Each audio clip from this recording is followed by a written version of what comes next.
Hello, friend. Welcome to Knowledge Hub. Today's story is The Crow and the Parrot.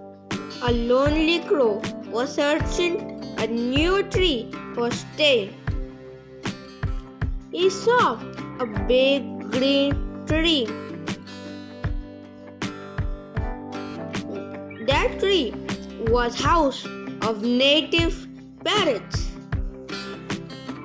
The crow requested a place to stay on the tree. Parrots refused because crow was different in speech and looks.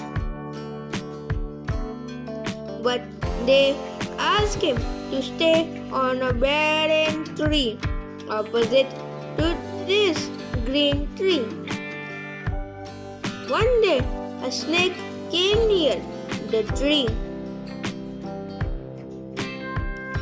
The crow saw the snake. The crow started making noise. This alerted the parrots.